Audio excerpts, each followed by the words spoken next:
Assalamualaikum warahmatullahi wabarakatuh. Kembali lagi di channel YouTube Marnelia.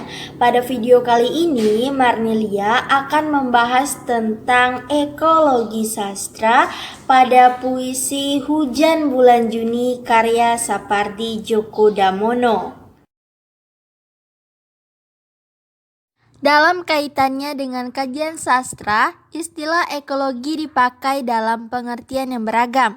Pertama, ekologi yang dipakai dalam pengertian yang dibatasi dalam konteks ekologi alam. Kajian ekologi dalam pengertian tersebut juga dikenal dalam dua bentuk, yaitu kajian ekologi dengan menekankan aspek alam sebagai inspirasi karya sastra dan kajian ekologi yang menekankan pembelaan atau advokasi terhadap kerusakan lingkungan yang disebabkan oleh perbuatan manusia. Dalam pandangan ekologi, eksistensi organisme dipengaruhi oleh lingkungannya atau ada hubungan timbal balik dan saling keterkaitan antara organisme dengan lingkungannya.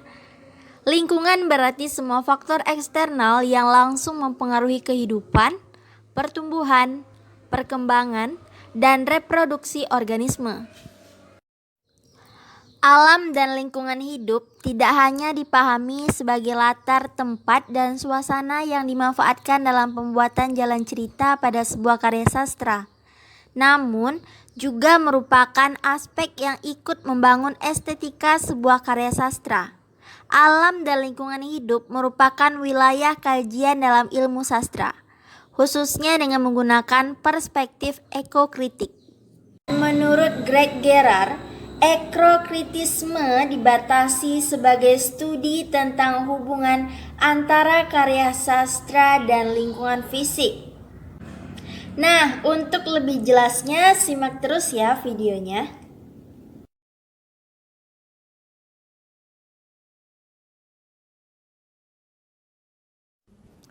Hujan bulan Juni. Tak ada yang lebih tabah dari hujan bulan Juni. Dirahasiakannya rintik rindunya kepada pohon berbunga itu. Tak ada yang lebih bijak dari hujan bulan Juni. Dihapusnya jejak-jejak kakinya yang ragu-ragu di jalan itu. Tak ada yang lebih arif dari hujan bulan Juni. Dibiarkannya yang tak terucapkan diserap akar pohon bunga itu. Pada puisi Hujan Bulan Juni terdapat 3 bait. Pada video ekologi sastra ini, Marnelia akan mengkaji puisi setiap bait agar lebih terstruktur. Bait pertama, tak ada yang lebih tabah dari hujan bulan Juni. Dirahasiakannya rintik rindunya kepada pohon berbunga itu. Representasi alam dalam puisi pada kutipan pertama ini yaitu nampak pada puisi ini rintih hujan dan pohon berbunga. Penulis merepresentasikan sesuatu ketabahan dengan menggunakan objek hujan yang merahasiakan rintiknya kepada pohon berbunga. Ekologi dalam puisi pada kutipan bait pertama, penulis menggambarkan ungkapan ketabahan dengan objek alam yaitu hujan yang diartikan sebagai kasih sayang yang selalu dirindukan oleh pohon-pohon yang berbunga. Ungkapan metaforis tersebut mencitrakan ketabahan, kesabaran untuk menyampaikan sayang juga rindunya pada orang yang dicintainya. Peran ekologi pada bait puisi pertama ini seolah-olah penulis mengisyaratkan bahwa pohon-pohon yang berbunga selalu merindukan rintik hujan. Kemudian nilai kearifan ekologi pada bait pertama ini yaitu bagaimana sebuah pohon-pohon yang berbunga akan selalu merindukan rintik hujan. Oleh sebab itu, peran manusia di lingkungan agar selalu melestarikan pohon-pohon agar tetap tumbuh dan berbunga sehingga dapat memberikan keindahan. Pada bait pertama ini, penulis mengeksplorasi bagaimana manusia untuk peduli kepada alam dan isinya, seperti tumbuh-tumbuhan, hewan, dan lingkungan. Bait kedua, tak ada yang lebih bijak dari hujan bulan Juni. Dihapusnya jejak-jejak kakinya yang ragu-ragu di jalan itu. Representasi alam dalam puisi Hujan Bulan Juni pada bait kedua ini, penulis merepresentasikan alam yaitu hujan dan jalan. Jejak-jejak kakinya yang ragu-ragu di jalan itu.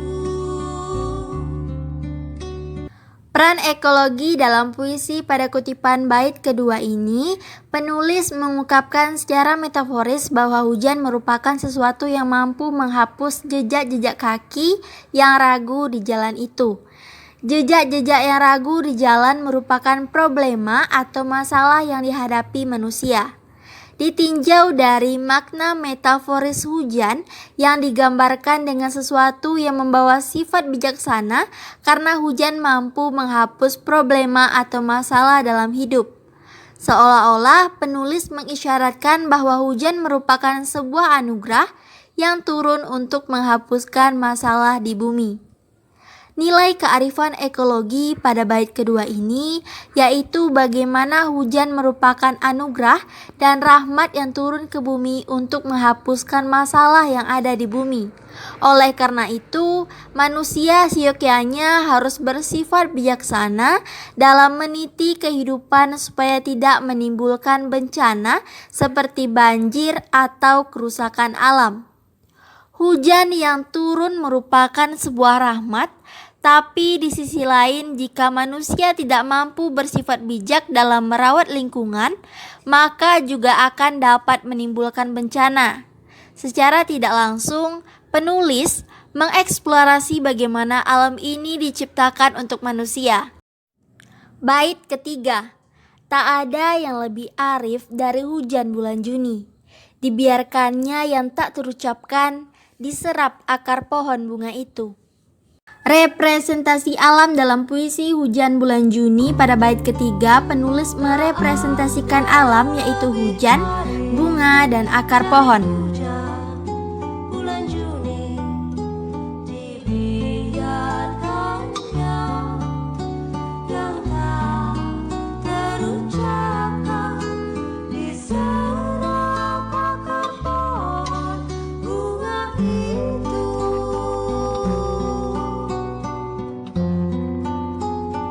Peran ekologi dalam puisi Hujan Bulan Juni pada bait ketiga, penulis mengungkapkan secara metaforis bahwa hujan yang memiliki sifat arif sebab ia selalu mengalir dari tempat yang tinggi ke tempat yang rendah, sehingga secara langsung diserap akar pohon dan bunga. Ditinjau dari makna metaforis, hujan digambarkan sebagai seseorang yang bersifat arif yang membiarkan rasa rindunya tak terucap namun dapat dimengerti sendiri oleh seseorang sehingga berbuah manis. Peran ekologi dalam puisi ini bagaimana alam seperti hujan tidak menimbulkan pencemaran sehingga kelestarian tumbuh-tumbuhan tidak punah. Kemudian ditinjau dari ekologi secara tidak langsung, nilai yang terkandung dalam puisi ini yaitu bagaimana manusia untuk melestarikan lingkungan seperti air dan pohon maupun bunga-bunga sehingga tidak menimbulkan pencemaran dan kerusakan alam. Kemudian berdasarkan hasil pembahasan analisis puisi Hujan Bulan Juni karya Sapardi Djoko Damono menggunakan teori pendekatan ekologi sastra. Nah, ditemukan beberapa analisis. Yang pertama yaitu bagaimana sebuah pohon-pohon yang berbunga akan selalu merindukan rintik hujan. Oleh sebab itu, peran manusia di lingkungan agar selalu melestarikan lingkungan dan pohon-pohon agar tetap tumbuh dan berbunga sehingga dapat memberikan keindahan. Kemudian yang kedua yaitu hujan yang turun ke bumi merupakan anugerah dan rahmat sebagai kelangsungan dan kelestarian bumi. Oleh karena itu, manusia seyogyanya harus bersifat bijaksana dalam meniti kehidupan supaya tidak menimbulkan bencana seperti banjir atau kerusakan alam. Kemudian yang ketiga, yaitu manusia harus bersifat tabah, arif, dan bijaksana seperti yang tergambarkan pada lingkungan seperti air, pohon, dan bunga sehingga tidak menimbulkan pencemaran dan kerusakan alam. Selanjutnya, dalam karya puisi ini, memiliki nilai positif karena nilai-nilai ekologi atau nilai kepedulian terhadap alam dan lingkungan ditonjolkan untuk memberikan kesan dan pesan tersendiri.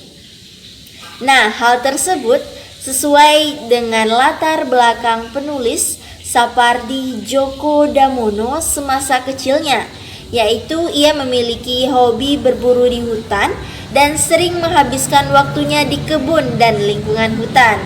Oleh karena itu, beberapa puisi Sapardi Djoko Damono ini didominasi dengan konsep-konsep yang berhubungan dengan alam, bumi, dan lingkungan.